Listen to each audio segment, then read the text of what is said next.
Hey guys, good evening, welcome back to our চ্যানেলে। আমি থিয়াসা চলে এসেছি তোমাদের কাছে স্বপ্ন উড়ান থেকে একটা নিউ ব্লগ নিয়ে। আশা করি ব্লগটি তোমাদের খুব ভালো লাগবে।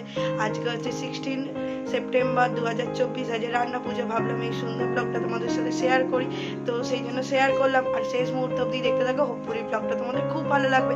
আর দেখতেই পাচ্ছ আমার মা এখানে কি করছে। আমার মা এখানে এই দেখো, আমাদের এই যে বন্ধু চলে এসছে, দাঁড়াও তোমাদের দেখাচ্ছি। চলে এসছে, তারই খাওয়া হচ্ছে, এরকম যখন তখন চলে আসে।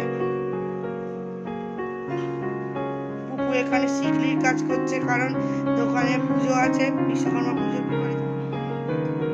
এই যেখানে ভাত হচ্ছে, আর এখানে ডাল বসে গেছে, আর এই যেখানে 5 রকমের এখানে সব রকমের মা ভাজার কাঠ কেটে নিচ্ছে। মা একবার দেখো, কেটে নুন হলুদ মাখিয়ে রেখে দিয়েছি। এই যে এখানে 2 রকমের মাছের নুন লাগানো হয়ে গেছে, এখানে ভাত হয়ে গেছে, এখানে ডালও হয়ে গেছে।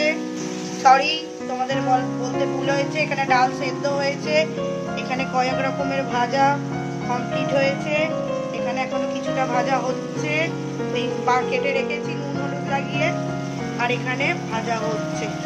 এই যেটা ওলের বড়া হবে, সেই জন্য এখানে ওলকে সেদ্ধ করে তার সাথে গুড় দিয়ে মাখা হবে। এখানে মা এখন নারকেল কুড়ছে, আমি নারকেল কাটবো, আর মা এখানে চালটা কাটবে। চলছে, এখানে ভাজা সাজানো হয়ে গেছে, এখানে নারকেল কুড়িয়ে রাখা হয়েছে। এখানে হবে হচ্ছে ইলিশ মাছের ঝাল, তার প্রিপারেশন চলছে। ওইদিকে চলছে রান্নার তোড়জোড়, তারই মাঝখানে এই যে ভাজাগুলো ভেজে আগেই তুলে নেওয়া হয়েছে জগন্নাথ দেবের জন্য। তোমরা জানো আমরা জগন্নাথ দেবকে ভোগ দিই, তো মাছের আগে না ঠেকাঠেকি করেই ভোগ দিয়ে দিচ্ছি। ভাজাও কমপ্লিট। এখানে কাতলা মাছ, এখানে ইলিশ মাছের মাথা, এখানে ইলিশ মাছের তেল, চাটনি, ডাল, এই যে বাকিগুলো ভাজা, আর এই যে এখানে ঝাল, এখানে মাছ ভাজা, আর এখানে ভাত, সবই রেডি হয়ে গেছে আমাদের।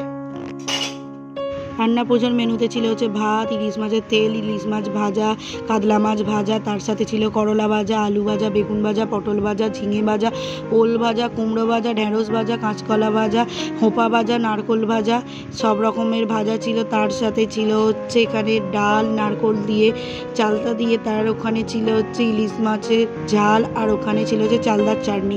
ভালো লাগলে লাইক করো।